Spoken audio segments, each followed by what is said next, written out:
Bonjour à tous et bienvenue sur Séries et Jeux vidéo. J'ai commencé la semaine dernière le premier épisode de Rewind où je vous présente rapidement mes découvertes de la semaine ou les nouveautés à venir. Cette semaine il y a du lourd avec de très bonnes surprises, 2 séries qui vont faire leur arrivée sur les chaînes françaises et une série US qui promet de belles choses malgré des débuts un peu tristounets. On ne perd pas de temps, allez, générique.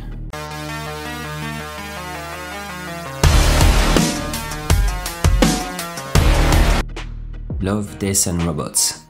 David Fincher, qui est à l'origine de Fight Club, et Tim Miller, qui est à l'origine des 2 Deadpool au cinéma, ont lancé il y a 11 ans l'idée de produire une série d'anthologie animée qui était destinée à réinventer le mythique heavy metal de 1981. Les 2 idéalistes voulaient faire un truc cool, et autant vous dire que même si la barre était assez haute, ils ont créé un monument de l'animation qui restera pendant de longues années comme un étalon, ce qui peut être fait de bon, de délirant, d'adulte, très adulte, mais terriblement addictif et immersif. Love, Death and Robots est donc une anthologie animée, c'est-à-dire une sorte de recueil de fables animées avec un nombre impressionnant de styles graphiques ou scénaristiques. Les inspirations sont multiples, tout comme les codes graphiques employés. On retrouvera des miettes de toutes les histoires ou les jeux vidéo qui nous ont accompagnés durant les 20 dernières années. Un peu comme Ready Player One l'avait fait de manière plus ou moins subtile, Love, Death and Robots réutilise tout un tas d'univers plus ou moins connus de tous. Du Naruto, du Mass Effect, du Bioshock, du Stargate, Predator, Alien, Dead Space, Avatar, pas le film de Cameron, hein, le dessin animé de Nickelodeon, mais aussi du Disney ou du Pixar. Bref, on trouve de tout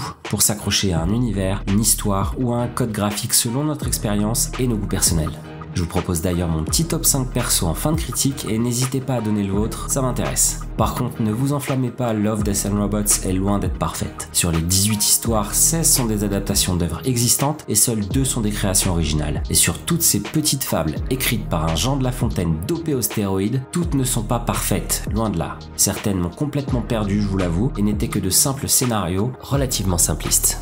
Par contre, sur les 5 que je vais vous proposer, votre cerveau n'est certainement pas prêt et vous allez être surpris plus d'une fois par la complexité des révélations finales ou la densité de la morale proposée. Il y a de la poésie dans ce tumulte de corps enchevêtrés, décapités, dépecés ou enlacés avec plus ou moins de douceur. L'œuvre est loin d'être parfaite, mais elle est tellement proche de devenir une référence en la matière. Numéro 5, Le Témoin. Numéro 4, Bonne Chasse. Numéro 3, Derrière la faille. Numéro 2, Les 3 robots. Numéro 1, L'avantage de Sony. The Passage.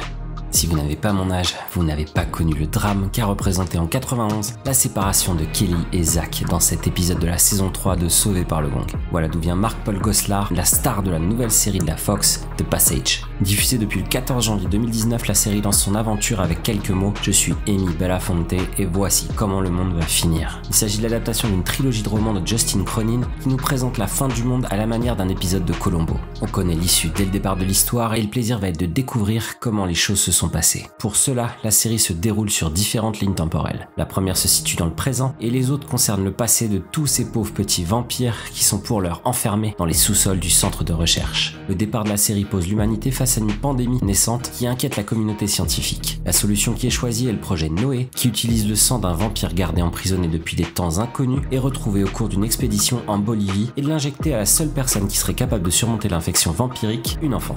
Voilà, on retrouve la pauvre petite Amy Belafonte. C'est cette pauvre jeune fille qui est choisie pour servir de cobaye et devenir la solution pour l'humanité contre tous les virus existants et même peut-être un peu plus que ça. Vous l'aurez compris par contre, les choses ne sont pas si simples quand on parle de vampires. Quand on lance les premiers épisodes, on se dit rapidement qu'on tombe encore une fois dans une série façon TF1 avec une jeune fille et un beau gosse taillé comme Superman, capable de tirer sur une pièce de 10 cents à 5 km, le tout en se débarrassant d'un groupe de 5 agents du FBI lancés à sa poursuite. Les choses sont un peu plus complexes et on se rend rapidement compte de la densité du scénario et qu'on part pour une longue aventure dramatique qui va nous conduire dans la terreur ou dans le macabre. Sanya Sidney, qui interprète Amy, joue à merveille et le lien qui va se mettre en place entre elle et Brad est vraiment impressionnant. On ressent le transfert que fait ce père marqué par la mort de sa fille, avec cette pauvre jeune fille perdue et utilisée comme un rat de laboratoire parce qu'elle fait partie d'une population considérée comme un dommage collatéral acceptable. La mythologie qui va se mettre en place petit à petit nous fait entrer dans l'œuvre imaginée par Justin Cronin. La série s'égare un peu dans le courant de la première saison, dans une théorie du complot qui permet de faire des économies dans le budget des effets spéciaux et qui m'a poussé à de nombreuses reprises à passer ces moments qui servent qu'à combler les vides.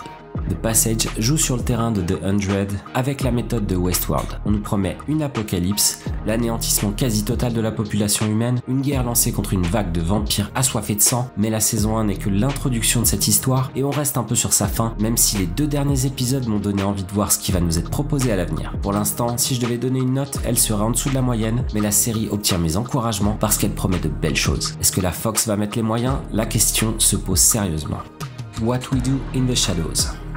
Prévu pour le 29 mars prochain sur Canal+ et MyCanal à l'heure US, What We Do in the Shadows est une création des scénaristes Jemaine Clement et Taika Waititi basée sur le film Vampire en toute intimité qui est sorti en 2014. On y retrouve Nandor, combattant de l'Empire ottoman, Laszlo, le britannique, et Nadia, la séductrice invétérée, accompagnée du serviteur de Nandor, le pauvre Guillermo, qui officie depuis 10 ans au service de son maître vampire insupportable. La série nous présente ses 3 colocataires dans la ville de New York sous la forme d'un reportage et c'est l'arrivée du baron Aphanas, seigneur des vampires tout droit venu des fins fonds de l'Europe centrale, dans le but de leur rappeler qu'ils sont là pour installer la domination des vampires dans ce nouveau monde décadent. Les 3 vampires essayent de vivre leur quotidien face à un nouveau monde dans lequel ils n'ont aucune connaissance et où ils ne représentent que des originaux un peu tarés pour le commun des mortels. J'ai pu visionner les 4 premiers épisodes de la série et même si j'avais quelques a priori sur cet étrange univers qui me paraissait un peu ennuyeux, je me suis vite pris au jeu de voir ces damnés d'une autre époque essayer de se construire une vie dans le monde d'aujourd'hui et surtout dans une ville gigantesque comme New York. Tous les personnages sont complètement décalés et ils apportent tous à leur façon leur dose de ridicule, mais aussi chacun une raison différente de s'attacher à cette série complètement hors catégorie. Les bases qui sont utilisées ici sont celles de The Office ou même celles de Modern Family, avec le témoignage de chaque protagoniste face à des situations qui nous paraissent normales mais qui sont complètement incompréhensibles pour des seigneurs de la nuit tout droit venus de l'Empire ottoman du XVIIIe siècle ou de l'Angleterre de la Belle Époque. Nandor l'implacable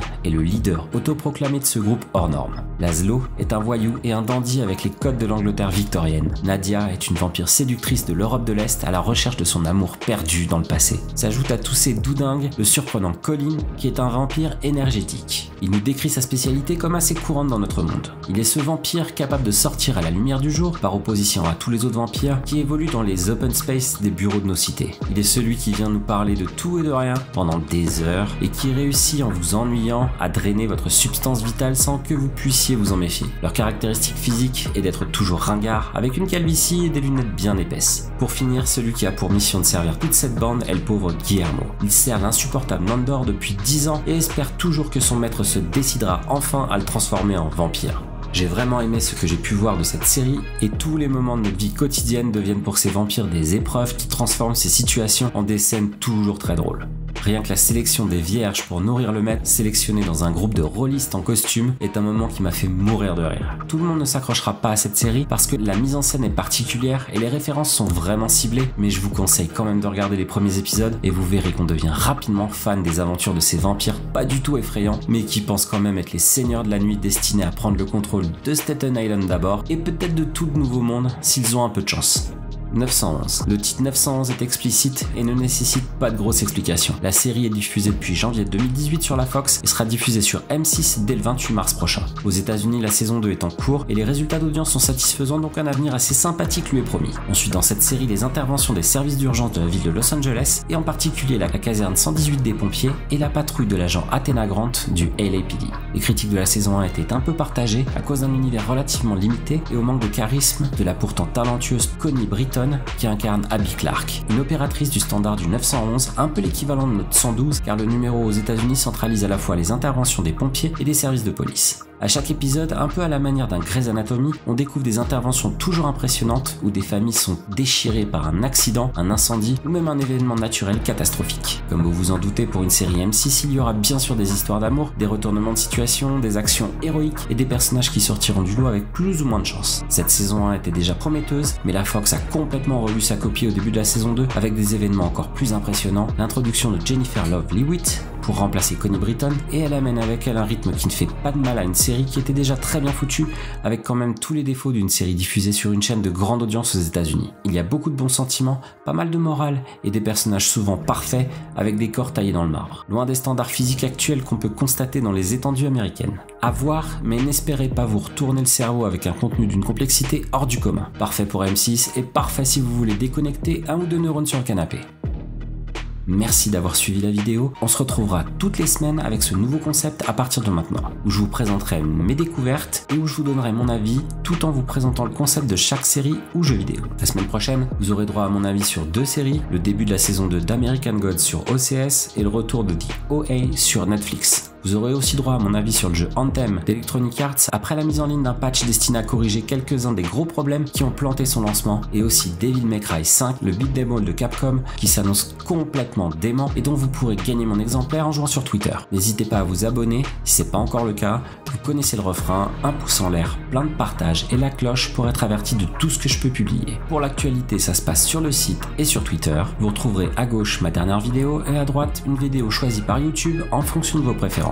Je vais vous laisser maintenant parce que j'ai un congélateur à nettoyer, parce que la civilisation qui y vit a élu un nouveau Flamby comme président et ils ont salopé tout l'intérieur. En tout cas, comme d'habitude, profitez bien, regardez des séries, jouez à volonté et je vous dis à très bientôt sur séries et jeux vidéo.